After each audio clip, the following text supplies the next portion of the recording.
See, that's how you get the fans hype. Sit on the couch, have a few drinks, a few sodas. Promised them that I wouldn't be too biased. Best idea for anybody listening to this: pick everything that I'm picking against. Welcome back to Tyler's Tailgate Talk. Once again, I am Tyler, back again for episode 9. For another big episode for another big week in the college football season. Lots to get into today. A lot of big games coming up this week. A lot of some key matchups that we'll keep an eye on throughout the episode today. I'll tell you all about it. But let's start off with some news from this week, as we do have more teams starting to move around in the whole big old conference shakeup. It was announced today or yesterday that Southern Miss, Old Dominion, Marshall, and James Madison are all expected to join the Sun Belt in 2023. The official announcements are expected to happen sometime this week, but that will be happening in the Sun Belt. That'll be interesting to see, just because the Sun Belt has gotten a lot better in the past few years. Notably, Coastal Carolina is the big one that they've really been shown the entire country the last few years. App State's been really good. Louisiana, teams like that have been in big time go bowl discussions coming the end of the year the past few years. So some new additions to that could make for an interesting conference. The one key team there that I'm highlighting is James Madison. I mean, that's a Division II FCS school, which they've won the national championship a few years back. So that's a powerhouse in the FCS standings. So it'll be interesting to see how that translates to their FBS schedule come 2023. Another big headline coming out this week was that the College Football Playoff Committee has begun discussion on having an expanded playoffs on campus sites. Now, this would be, let's say we get an Alabama versus a Cincinnati in the first round of a playoffs happening in Tuscaloosa, or a game where Clemson, for example, is high ranked, and we get a game out in South Carolina. That would be pretty cool to see, just because, we don't really get to see, we don't really get a home field advantage when we come to the playoffs. All other sports, you have that home field advantage throughout the playoffs. Obviously in the NFL, you have the Super Bowl, which isn't at one's home field, it's at a neutral site, or supposed to be at a neutral site. But it'll be interesting to see, because college football atmospheres, and I can speak on behalf of the entire college football world, that it's different than an NFL football game, or a baseball game, or a basketball game. The stigma that the SEC specifically gets for being, the most entertaining is true. I mean, I've been to countless NFL games. I've been to countless baseball games. I've been to pretty much every single sport, attended a sporting event at pretty much every single sport you can think of, and nothing really compares to an SEC football game. So that would be very fun to see a college football playoff game on a campus. So big news, and some exciting news for fans to look forward to there. Taking a look at the AP poll that came out this week, not a lot of huge shakeups. We had some teams, Alabama and Oklahoma, swap spots, which we'll get into in a little bit. Oregon, the big jumper in the top 10, moving up 3 spots from 10 to 7. But Oklahoma State falling out of the top 10, and then obviously Penn State, with their loss, falling out of the top 10 back to number 20 is the big one. But other than that, a couple teams moving up, with those two falling back. Georgia's still your number 1. Cincinnati's still your number 2. Alabama and Oklahoma round out the top 4. After that, we got the Big Ten with Ohio State and Michigan. Oregon represents the Pac-12, and then some more Big Ten teams filling out the top 10 in Michigan State, Iowa, and so on. So pretty good top 10 right we have right now. I would say pretty competitive. And it's going to be really fun to watch because we do have a lot of, I think, but that's four Big Ten teams in that top 10 with a lot of football to be played. So that'll be very fun to watch down the stretch. Some scores last week, as I said, that really the big ones, just Penn State falling to Illinois, and then Oklahoma State falling to Iowa State, which a lot of people saw coming. Iowa State's been playing great football. And Oklahoma State, bit of just a one-dimensional team. I'm not really sure what they are right now. You could make the argument that they've played some Mickey Mouse teams. I have a Mickey Mouse schedule, but I still like them as a program. Oklahoma State's shown what they can do this year. Still sitting at 6-1, so still a respectable season. But we've got some really big games this week, so let's just dive into those now. Talk about it first. The big one, Blake Corum's Michigan, ranked number 6, taking on Kenneth Walker's Michigan State, who are ranked number 8. Both teams are undefeated coming into it. Both these teams are really, really well known for their rushing. Michigan ranks 5th in the country in rushing. And then obviously Michigan State with Kenneth Walker, who's put himself deep into the Heisman conversation these last few weeks. It'll be fun to see, though, because Michigan does have the second best rush defense in the entire country. So will that be enough to stop Kenneth Walker? A lot of things haven't been enough to stop him so far this year, but we'll see where that takes the Wolverines up against Michigan State. Another big game, number 9 Iowa taking on unranked Wisconsin. Wisconsin and Grant Mertz coming into it. Not a spectacular season, but they've shown a lot of improvement these past few weeks. Iowa's really been a big disappointment after that Purdue game. It almost seems like that game against Penn State was, years ago, with how they've played in that game and versus how they've played these past few weeks after Purdue. So Iowa ranked number 9, Wisconsin unranked coming into it. So I believe the current spread, now hang with me here for a second, but I believe the current spread says that Wisconsin is the favorite. Yeah, Wisconsin is a 3.5-point favorite currently versus Iowa. So Wisconsin sitting at 4-3, Iowa sitting at 6-1. Will we see another upset from Iowa? Who knows? I mean, that offense of Iowa has really been struggling, and I wouldn't be surprised if that defense just completely fell apart again, like they did against Purdue. Going back to that Michigan State game, that spread has Michigan as a 4-point favorite. So Vegas likes the Wolverines. Michigan State, I mean, I love Michigan State so much just because Kenneth Walker is just so good. He's already a 1,000-yard rusher. So it's hard to find that in college football right now, I'll say that.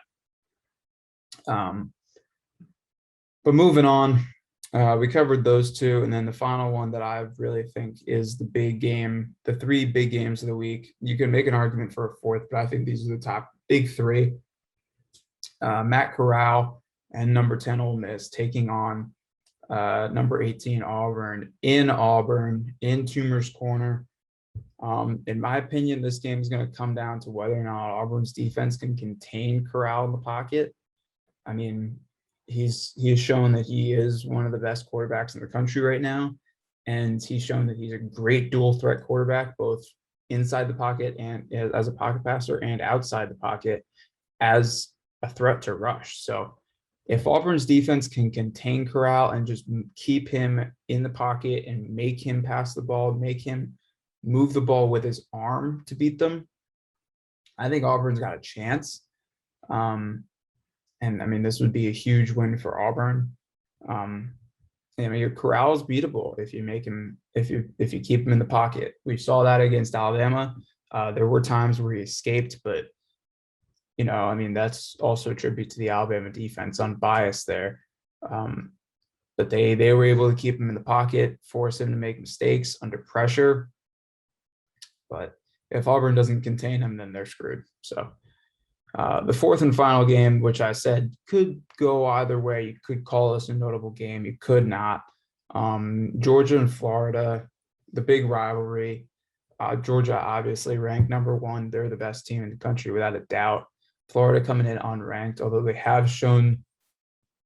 had put up some pretty good games, nothing spectacular, but I mean, the 1 point loss to Alabama is their big ticket on their resume. I mean, this is just going to come down to whether or not Stetson Bennett shows up. I think he will. He has shown no reason of why he can't. I mean, that Georgia defensive line with Jordan Davis is just absolutely unreal. I mean, the fact that he's already putting himself into the Heisman conversation as a defensive lineman is just a tribute to everything he's done this year. He's a force to be reckoned with on that defensive line. So that'll force Emory Jones out of the pocket a lot, force whoever starts at quarterback for Florida to get outside the pocket and really just, I mean, there's not much else you could say just because of how one-sided this game is probably going to be. The only reason I can see it being close is being that it is a rivalry game. Both teams know each other very well, but this Georgia team is just different. I don't think anybody in the country can beat them right now, at least with how they're playing right now. So I think Georgia all the way there.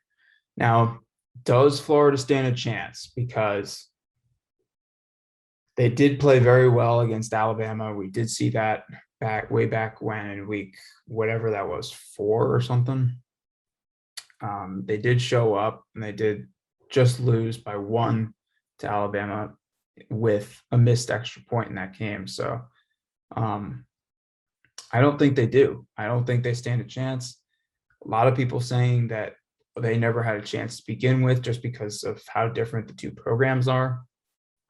And I don't believe that. A lot of people, I've been hearing a lot of people say that, oh, Georgia wins because they have a great program and they get everything. They get all the recruits. Kirby Smart is just a great football coach. And while that is very true, Kirby Smart's one of the best coaches in the country right now. It's not because they're better. It's not because Georgia's a better program. It's not because they get better recruits. I mean, it might be, but the fact that people, and I've heard this from Florida fans, is that they're starting to make excuses because the name of the Florida program, the Florida Gators, isn't as good as the Georgia Bulldogs. Now, in recent memory, it's true. In recent memory, Georgia's dominated Florida. Florida hasn't really been at the top of the polls, except besides last year, but they had 2 regular season losses last year. So a lot of people were saying that, Kirby Smart's not a great coach. It's just because of that program. That's not true at all. Kirby Smart's a great coach.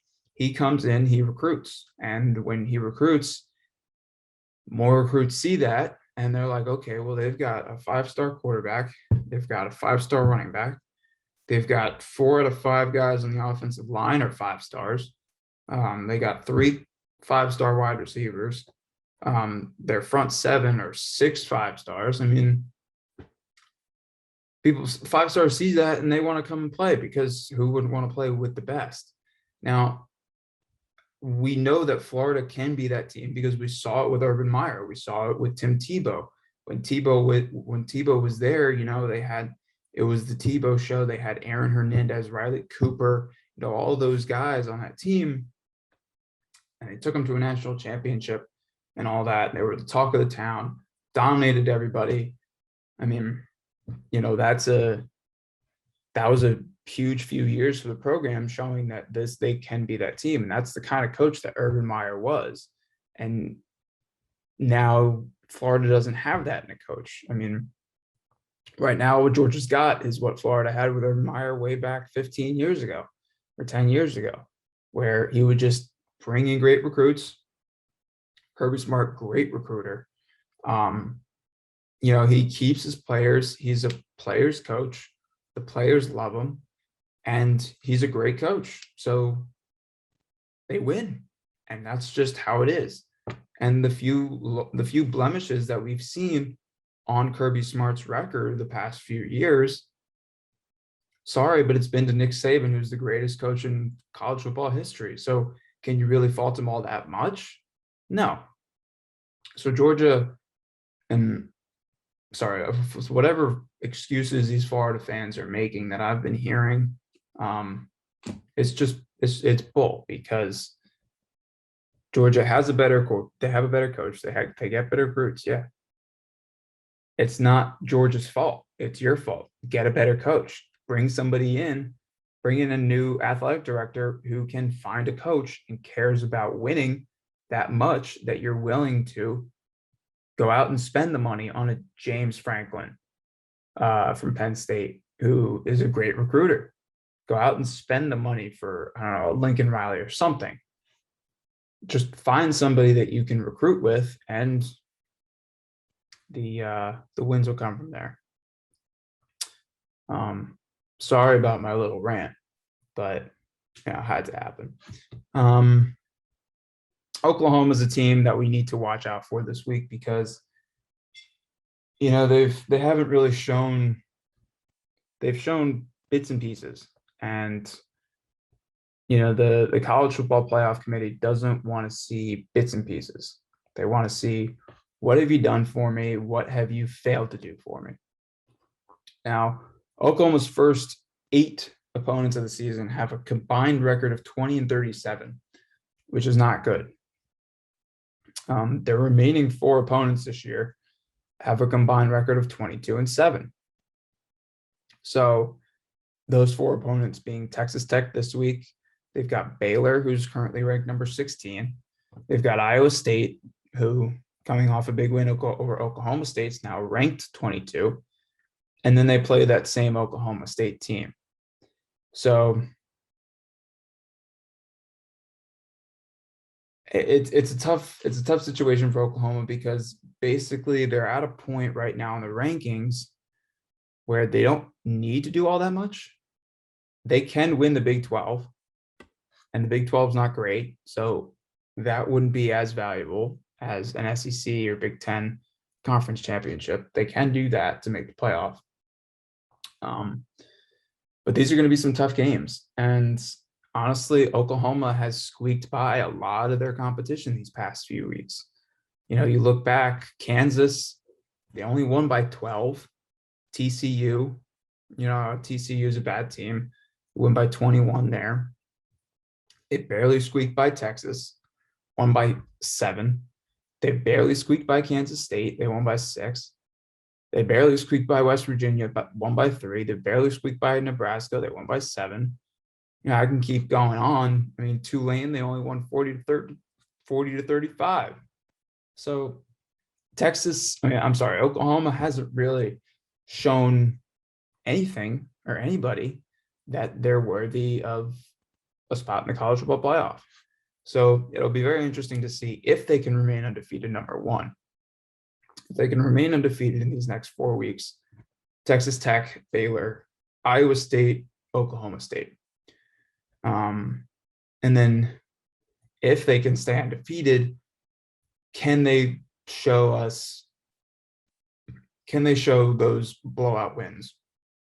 The same blowout wins that Georgia's showing everybody, the blowout wins that Cincinnati's given everybody, that Alabama's giving everybody. I mean, Ohio State's giving everybody. I mean, these teams that you expect to see in the college football playoff, when you see an unranked team or a bad team, you expect a blowout. That's what it is. And we haven't gotten that from Oklahoma.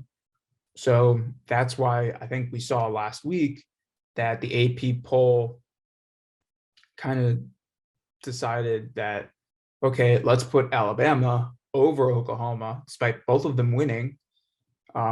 Put Alabama at 3, put Oklahoma at 4, and cause Oklahoma to kind of flip that switch where, okay, we're now sitting at 4. We need to do something to make sure that we actually make this thing, because apparently just going undefeated isn't good enough.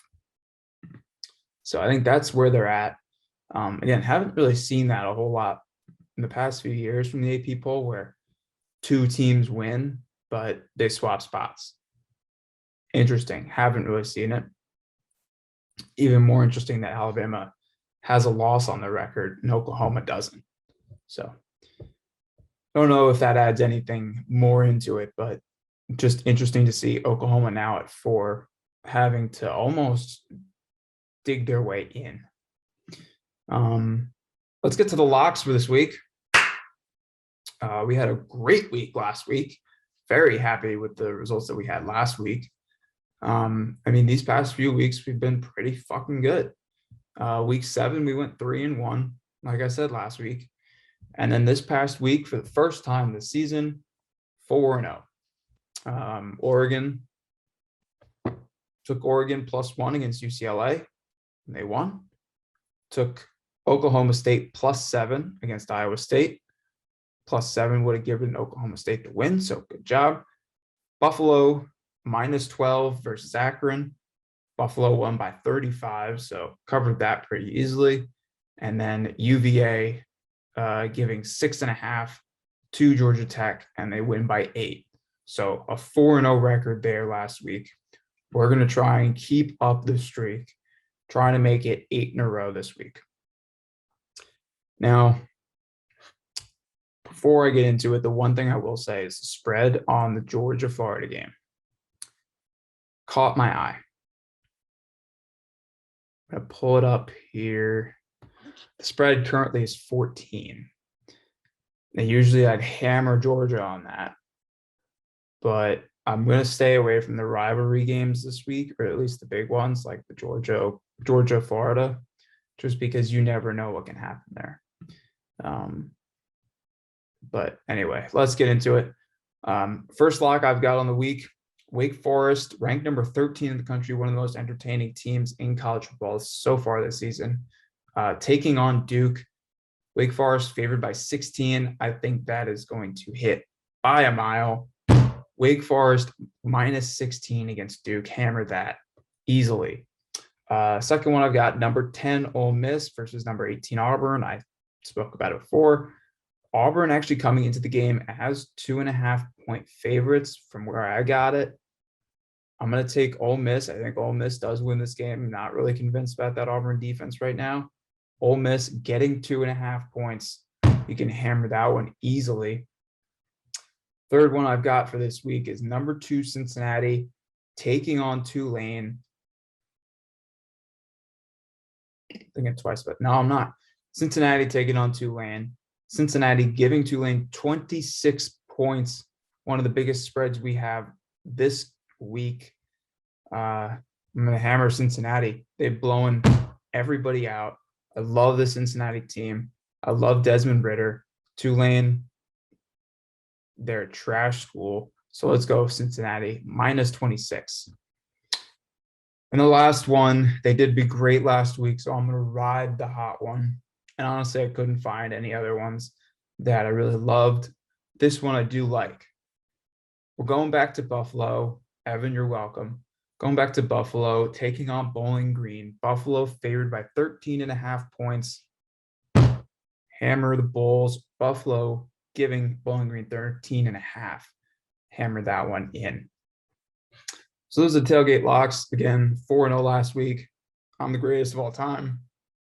But please don't listen to me because I do have a very bad record of sucking. Our total record on the year so far is 13-10. So we're hovering around that 500 area. So if you want to go with it, go with it. If you don't, you make good decisions. Let's just say that. My Alabama's out for the week, bye week this week. So I get to sit back and relax and watch some college football. Some good games on this week that I haven't really talked about. Miami taking on Pittsburgh. The Kenny Pickett for Heisman rally is real. Pitt sitting at 6-1, undefeated in conference play. Miami's struggling ever since that week 1 game. Pitt favored by 9 points. I like that. Might take Pitt there, giving 9 points to Miami. I mentioned the Florida Georgia game is going to be fun. Oklahoma taking on Texas Tech. Let's see what Oklahoma really is. Not too many other ones catch my eye. Ohio State is taking on Penn State. Ohio State favored by 18.5 points. That is a large spread. Might think about putting something on the Nittany Lions there, plus 18.5. But I do like Ohio State a lot there. That's pretty much it. Without further ado, let's get into the game of the week for me. Michigan and Michigan State. There wasn't really any other game that I would have picked. I said a couple weeks ago that I like to kind of shy away from the games that the College Game Day crew does, just because, they have their reasons of why they pick the locations for College Game Day. And I have my reasons, and they're two different reasons. And I'm trying to prove that to people, that I'm picking based on what's the most important game. What is the game that we're going to look back on when we get the college football playoff seeding? What's the game that we're going to look back on saying that was an important game this week? So this week, I've got number 6 Michigan taking on number 8 Michigan State. I think the winner of this game is going to be a top 5 team easily. And you know what? We might see the Big Ten champion come out of this game. It'll be definitely fun to watch, because Michigan does have Ohio State in the next few weeks. So Michigan, as good as they are, they could very easily be a 2-loss team in the next 3 weeks. So I think this game is really important. 2 great running teams, 2 great running backs. And again, I mean, this game is one of the biggest Big Ten games that we're going to see all season.